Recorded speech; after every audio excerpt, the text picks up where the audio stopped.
Was kriegst du in diesem Jahr für unter 1000 Euro an Mährobotern? Einen Zufallsfahrer mit Begrenzungskabel oder einen echten 3D-LiDAR-Laser, einen guten Randschnitt und vielleicht sogar Automapping?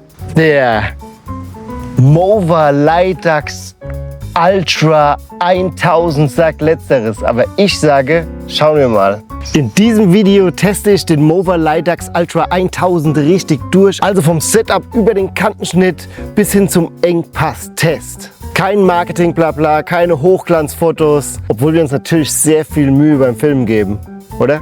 Wir testen auf jeden Fall, was der Roboter in einem echten Garten kann und wo der seine Grenzen hat. Also nicht der Garten, sondern der Roboter. Und wenn es nicht stimmt, was Mover uns versprochen hat und Luka Modric, dann schmeiß ich das Teil hier in den Pool. Also wenn du alles über den neuen Mover wissen willst, dann bleib auf jeden Fall dran.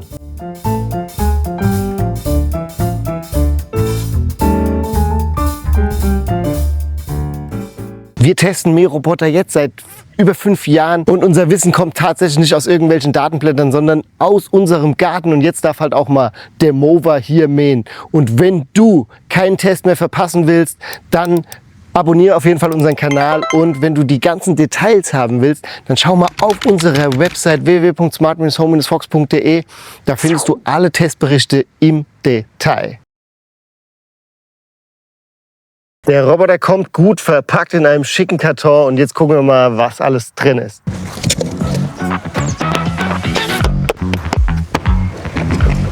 So, du siehst, alles dabei, was das Herz begehrt, das Mähroboterherz. Und jetzt machen wir das Setup. Die Station ist schon mal super einfach zusammenzubauen. Du brauchst kein Werkzeug für, kannst einfach das Teil hier reinklicken. Dann hast du hier noch diesen Pinsel, da wird dann immer automatisch der LiDAR-Laser so ein bisschen abgestaubt. Dann braucht die Station links und rechts 1 Meter Platz und wir suchen jetzt mal den geeigneten. Ah, zufällig habe ich einen Platz gefunden, der gleiche wie immer. Strom. Jetzt zum Roboter. Ich finde, optisch macht er schon mal auf jeden Fall einen guten Eindruck. Der hat hier so Batmobil-mäßige Vibes irgendwie, ne? Bisschen raue Oberfläche. An irgendwas erinnert mich dieses Modell. Kommst du drauf? Schreib's in die Kommentare. Die Offroad-Räder mit grobem Profil, die fallen sofort auf. Auf der Oberseite sitzt der LiDAR-Laser mit der darunter integrierten KI-Kamera. Das Gehäuse wirkt auf jeden Fall solide. Das ist kein billiges Plastik. Da ist der Eindruck. Auf jeden Fall denke ich, du bekommst hier für knapp unter 1000 Euro keine Spielzeugoptik, sondern wirklich ein solides Gerät mit krassen Reifen. Und ob das alles funktioniert, was Mover uns hier verspricht, das schauen wir uns jetzt gemeinsam an und fangen an mit dem Mapping. Also das Teil lässt sich auch mal gut von A nach B tragen. Hier ist so ein praktischer Griff. Wow, die Schönheit liegt im Detail. Also so richtig schwer ist er nicht, aber ich bin halt auch extrem stark, wie du siehst.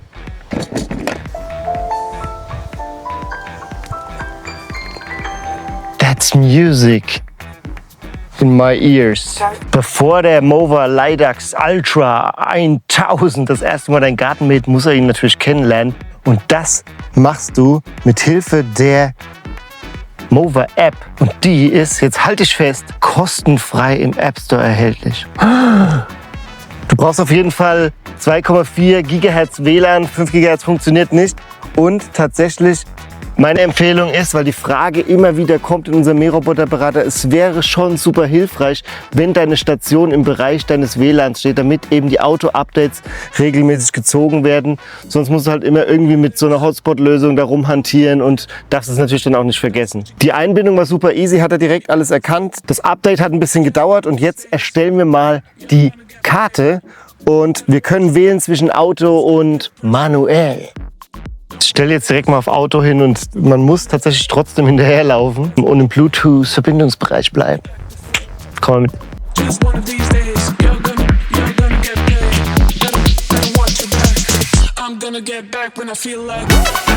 Okay, krass. Er erkennt jetzt hier quasi beim Autokartieren den Unterschied zwischen Rasen und Nicht-Rasen und bleibt dann tatsächlich ganz gut auf der Grenze. Das ist schon eine Leistung. Okay, jetzt accidentally, ich weiß nicht warum, hat er jetzt das Automapping abgebrochen und Karte nicht gespeichert und wir gehen nochmal zurück zum Startpunkt. Probieren wir erstmal manuell. Ich fahre hier so 4 cm vom Rand entfernt. Ich fahre mal ganz nah dran.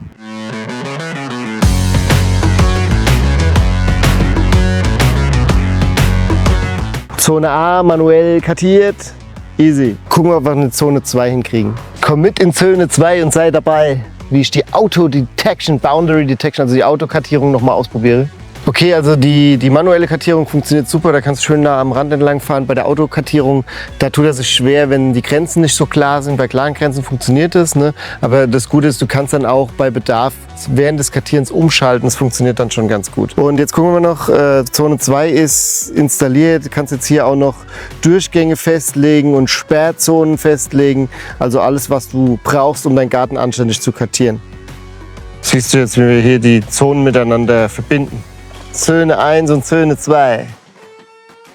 Oha, Leute, in meinem nicht mehr ganz so jugendlichen Eifer habe ich es vercheckt. Und zwar kannst du hier tatsächlich beim Mapping unterscheiden zwischen neue Karte erstellen. Also wenn du zum Beispiel einen Vorgarten, einen Hintergarten hast, hinterm Haus, ne, die du nicht miteinander verbinden kannst, dann erstellst du eine neue Karte. Und wenn du die Zonen miteinander verbinden willst, musst du eine neue Zone erstellen. Also nochmal von vorne. So, Zone 2 ist fertig. Jetzt tun wir mal hier den Durchgang festlegen, also die Zonen miteinander verbinden. Startpunkt setzen und dann rüberfahren. Easy. Wenn du die Zonen kartiert hast, dann kannst du in der Zone noch einiges einstellen, was ziemlich cool ist. Du kannst zum Beispiel deine eigenen Formen reinmähen, ja, Herzchen, Vierecke, was auch immer. Du kannst Sperrzonen festlegen und Durchgänge festlegen. Also alles, was du brauchst, findest du beim Kartieren in der App. Und wenn du dann unterschiedliche Zonen hast, die Frage kommt ja auch immer, kann ich die dann auch unterschiedlich behandeln lassen, also unterschiedlich mähen lassen? Und die Antwort ist ja. Kannst du einfach in der Zonenpräferenzanpassung einstellen und kannst hier Zone 1 einrichten, ne? Kannst du die Mähhöhe einstellen, die Mäheffizienz und alles, eben alles. Kannst alles unterschiedlich oder alles gleich machen. So, die Einrichtung ist abgeschlossen, das ging super schnell und im Vergleich zu einem Mähroboter, wo du Kabel vergraben musst, ist es natürlich wirklich viel, viel schneller bei so einem Kabelvergrabaktion, je nach Größe des Gartens, da kann schon mal ein Tag drauf gehen und da habe ich keinen Bock mehr drauf, aber das Problem ist, dass ja in der Regel diese Mähroboter deutlich günstiger sind als die, die das ohne Kabel schaffen und ohne RTK-Antenne und sowas. Und deswegen ist das schon geile Sache. Was mir beim Mapping sonst noch so aufgefallen ist, also ist jetzt mein Tipp, den gebe ich ja in der Regel, weil das mit dem Automapping noch nicht so richtig geil ist. Und auch hier mappt er mir einfach zu weit weg vom Rand. Also wenn du den Randschnitt optimieren willst, dann mappe lieber manuell. Okay, jetzt das, worum es wirklich geht. Wir schauen uns an, wie mäht der Mower Lidax Ultra 1000. Let's mow! Die Schnitthöhe lässt sich per App von 3 bis 10 cm einstellen, elektrisch, ohne dass du den Roboter anfassen musst. Das ist auf jeden Fall ein Komfort-Pluspunkt. Wir mähen hier auf 6 cm, das ist unser Wohlfühlrasen, unser englischer. Und wir sind mit dem Schnittbild hier nach einer Woche Mähen sehr zufrieden. Das Gerät hat einen Mähteller und an dem Mähteller befinden sich 3 Klingen. Das reicht in der Regel für einen anständigen Rasen durchaus. Was ich besonders gut finde, das sogenannte Smart Floating Cutting System. Die Schneidescheibe federt dynamisch mit. Bei kleinen Bodenwellen oder Unebenheiten bleibt der Schnitt trotzdem gleichmäßig. Keine Kahlstellen, wo der Boden leicht abfällt. Theoretisch schafft der Lidax Ultra 1000 im Standardmodus 800 Quadratmeter pro Tag, im Effizienzmodus bis zu 1200 Quadratmeter. Das ist die Herstellerangabe und bei uns im Garten hat er für Zone 1, die ungefähr 350 Quadratmeter groß ist, 2 Stunden gebraucht. Beide Modi kannst du per App umschalten, Standard für gründliches, präzises Mähen und Effizienz für die tägliche Pflege. Kleiner Hinweis, beziehungsweise kleines Extra, das kaum jemand erwartet, der Mower mäht auch nachts. Die LiDAR-Navigation braucht kein Licht und der Geräuschpegel liegt laut Hersteller unter 60 Dezibel.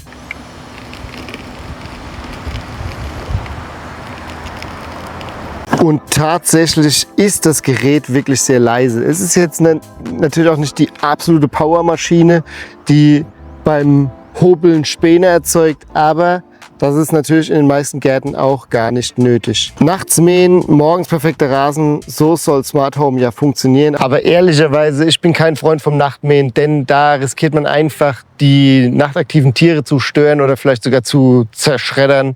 Und das mag ich nicht so. Mähen auf der Fläche, ich würde es mal als eher langsam beschreiben, aber Er macht auf jeden Fall stoisch sein Ding und es sieht dann auch gut aus. Guck doch mal, der Mower hat frisch gemäht. Super gleichmäßig, sehr schön. Kennst du das, wenn die Mähroboter aus der Station rausfahren, um sich zu orientieren, immer 2-3 Mal im Kreis drehen und so, ne? Und dann ist diese Fläche vor der Station immer so ein bisschen arg in Mitleidenschaft gezogen. Ich habe jetzt einen geilen Tipp für euch, habe ich jetzt rausgefunden zuletzt. Vielleicht kennt ihr es ja auch schon. Auf jeden Fall, schau mal, in der Beschreibung findest du einen Link zum Amazon. Da kannst du so ein Rasennetz quasi holen. Das legst du vor die Station und dann wird der Rasen hier eben nicht zerstört und gemäht trotzdem. Ganz geil. Einfach mal angucken. Und jetzt wird es tatsächlich richtig spannend, nämlich der Mower hat die Ultra Trim Kantenschnitt 1.0 Technologie für unter 1.000 Euro, ein verbesserter Randschnitt. Ich will wissen, ob es funktioniert. Lass uns gemeinsam rausfinden. Hä?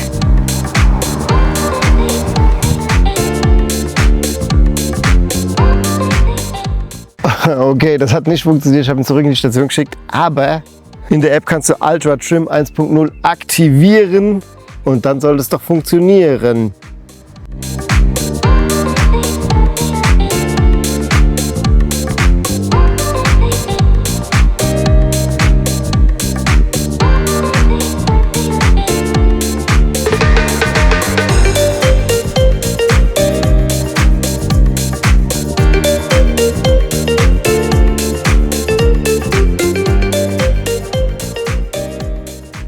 Okay, Fazit zum Randschnitt. Für unter 1.000 Euro kriegst du nur wenige Mähroboter, die da wirklich auch Spezialisten sind. Und wie hat sich das Trim-Modul hier jetzt, also diese ausfahrbare Scheibe jetzt hier angestellt? Ja, ich sag mal so, die kommt schon sehr nah an den Rand, aber nicht immer. Randschnitt, wenn der Boden genauso hoch ist wie das Gras, sehr gut.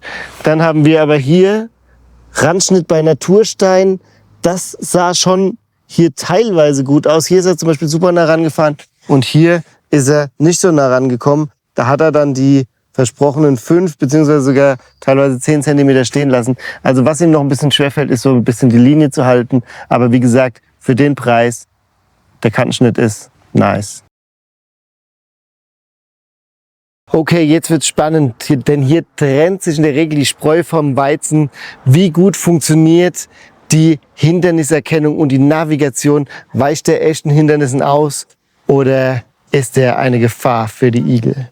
Du kannst bei der Hinderniserkennung tatsächlich auch ziemlich viel einstellen. Du kannst hier wählen zwischen Hindernisse größer als 20, 15, 10 oder 5 cm. Ich mache jetzt mal die sensibleste Stufe, ne, um zu gucken, was er maximal erreichen kann. Der Leidax Ultra setzt auf eine Kombination aus 360 Grad 3D-LiDAR und KI-Kamera und erkennt damit laut Hersteller über 300 verschiedene Hindernistypen.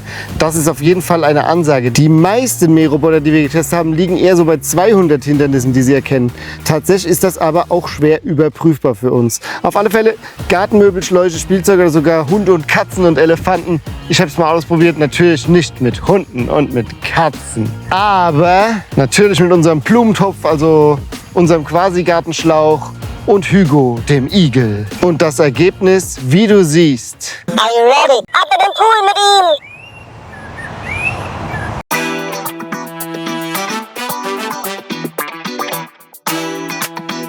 Beim Blumentopf hat er gar keine Probleme gehabt, ja. Und auch beim Zwerg hatten wir keine Probleme. Den hat er auch wunderbar gesehen und umfahren. Der Igel hat überlebt. Und die gute Nachricht für die Fußfetischisten, dem Fuß wurde kein Haar gekrümmt.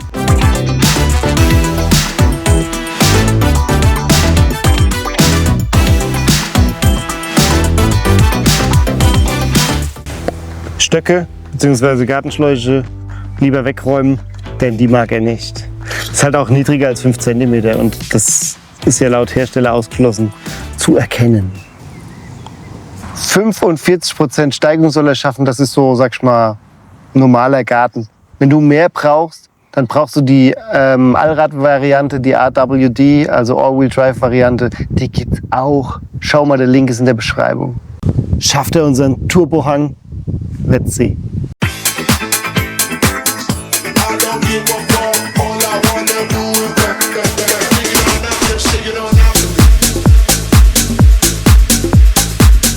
Fazit am Hang bzw. zum Gelände. So ein richtiger Gelände-Champion ist es nicht.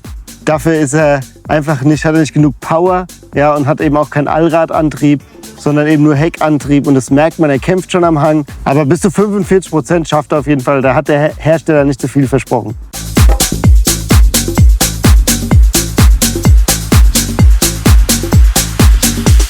Yay! 60 cm Durchfahrtstest bestanden. Was ein Wetter im Juni. Egal, der Mover Leidax Ultra 1000 ist tatsächlich nicht nur ein Mähroboter, sondern auch ein Stück weit ein Gartenwächter. Mit dem True Guard System kannst du per App jederzeit ein Live-Video deines Gartens abrufen und im Patrouillenmodus fährt er eigenständig Runden und schlägt Alarm, wenn er Bewegungen erkennt. Das fühlt sich an wie eine günstige Überwachungskamera, die nebenbei noch mäht. Allerdings musst du hier tatsächlich das Teil im WLAN haben oder das 4G-Modul hinzugekauft haben. Wer 999 € in einen Roboter investiert, der will ihn nicht einfach verschwinden sehen. Der Leidax oder Leidax Ultra hat einen Hebealarm eingebaut, wird er angehoben, piept er sofort und die App schlägt Alarm. Zusätzlich gibt es natürlich einen PIN-Code-Schutz. Wer den PIN nicht kennt, kann den Roboter nicht einfach in Betrieb nehmen. Das 4G-Tracking-Modul ist beim 1000er als optionales Zubehör erhältlich, beim 1600er, beim 2000er ist es bereits inklusive. Es gibt auch noch so einen Animal-Friendly Mode. Für alle mit Haustieren im Garten, der Animal Friendly Mode ist ein echter Mehrwert. Du kannst Zonen definieren, in denen ein Hund oder deine Katze sich aufhält. Der Roboter meidet diese Bereiche komplett. Oder du aktivierst den Langsamfahrmodus, sodass Tiere mehr Reaktionszeit haben. Und mit dem Do Not Disturb Modus pausiert der Mäher zu festgelegten Zeiten. Zum Beispiel, wenn die Katze ihren Mittagsschlaf auf dem Rasen hält. Und die Geschichte mit der Pet Friendly Zone ist besonders clever. Wir kriegen nämlich die Frage immer bei unserem Mähroboterberater, erkennt er auch Hundehaufen? Weil sonst wird's ja, ne, du weißt, was passiert, ne? Wenn er da einfach durchfährt und die Messer und so. Auf jeden Fall unappetitlich. Und das Coole ist, wenn du dann quasi so eine Zone definierst, wo dein Hund halt immer sein Geschäft erledigt zum Beispiel, dann verhinderst du, dass der Mähroboter und du weißt schon, in Kontakt kommen. Clevere Sache. Und wenn du übrigens, wenn ich gerade beim Mähroboterberater bin, wenn du nicht richtig weißt, welcher Mähroboter ist denn jetzt der richtige für mich, also für dich, dann schau doch mal in der Beschreibung, da findest du einen Link zu unserem kostenlosen Mähroboterberater. Der beraten wirklich wir dich persönlich und finden das richtige Gerät für dich, versprochen. Und das Ganze ist kostenlos, aber nicht umsonst. Einfach auschecken, Link ist in der Beschreibung. Thema Wartung lege ich euch ans Herz, regelmäßig machen, besonders wenn er mal durch den Regen gefahren ist. Der Regen an sich macht ihm eigentlich nichts aus, er ist IPX6 zertifiziert, also wasserdicht sozusagen, kannst ihn auch schön mit dem Schlauch abspritzen. Aber hin und wieder wird sich hier der Schlamm und der Rasen festsetzen und dann schneiden die Messerchen eben nicht mehr so gut. Je feuchter das Gras, desto eher verbapscht es hier halt und mäht dann halt nicht mehr so richtig, ne? Okay, Pool or no Pool, das ist hier die Frage. Kommen wir zum Fazit und damit schließen wir den Kreis. Wir haben ja gefragt, was kriegst du für unter 1000 €? Beim Mover Leidax Ultra 1000 bekommst du auf jeden Fall echten 3D-LiDAR Laser. Die Navigation war Bombe, die Hinderniserkennung war tippitoppi und das vollautomatische Kartieren, naja, es funktioniert in klaren, begrenzten Gärten. Ansonsten finde ich die manuelle Kartierung immer noch besser, aber die Einrichtung hat trotzdem super schnell funktioniert. Außerdem bekommst du tatsächlich einen recht guten Kantenschnitt. Er fährt dann noch nicht so ganz gerade die Linie und kommt nicht immer wirklich so nah dran, wie der Hersteller verspricht. Aber das ist schon ein hohes Niveau, vor allem wenn man bedenkt, in welcher Preisklasse wir uns hier bewegen. Nämlich bei unter 1000 €. Und damit ist das schon ein echter Preis-Leistungs-Champion. Aber wir wären natürlich nicht Smart Home Fox, wenn wir nicht auch sagen würden, wo der Haken ist. Gibt es einen Haken? Gibt es ein Haar in der Suppe? Also wenn du einen geländereichen Garten hast, dann ist das eher nicht das richtige Gerät für dich. Wenn du Steigungen hast, dann ist das eher nicht das richtige Gerät für dich. Da ist er einfach ja, ein bisschen schwach auf der Brust und mit diesem Heckantrieb kommt er nicht weit. Aber es gibt ja Gott sei Dank auch die Allrad-Variante von diesem, also quasi der große Bruder sozusagen. Und da bist du dann im Gelände auch besser aufgehoben. Was mir auch nicht so gut gefällt, da kann Mover ja noch mal drüber nachdenken, ist, dass du hier für das GPS-Tracking bzw. für das 4G-Modul bei der 1000er Variante extra was hinlegen musst. aber ist schon nice to have eigentlich, ja, besonders weil du dann alle Funktionen immer nutzen kannst. Also alles in allem denke ich, dass der Leidax Ultra 1000 für dich ideal ist, wenn dein Garten bis, sagen wir, maximal 1000 Quadratmeter hat, ja, wenn du keine Lust hast auf Kabel verlegen natürlich, einen ordentlichen Kantenschnitt willst, eine super Hinderniserkennung willst und wenn du nicht mehr als 1000 € ausgeben möchtest. Wenn du jetzt mal wissen möchtest, wie die Kurse aktuell stehen, dann schau doch mal in der Beschreibung, da findest du einen Link zum Shop, da kannst du dir das anschauen und würdest Smart Home Fox damit unterstützen, das würde mich sehr freuen. Und wenn dir das Video außerdem ein bisschen geholfen hat, dann lass doch einfach ein Like da unten, Daumen. Abonnieren auf jeden Fall, dann verpasst du auch die nächsten Mähroboter-Tests nicht. Und ich freue mich, wenn du wieder dabei bist. Und wenn du noch Fragen hast oder Anregungen für unseren Mähroboter-Test hier, dann schreib es gerne in die Kommentare. Wir sehen uns. Bis dann. Peace!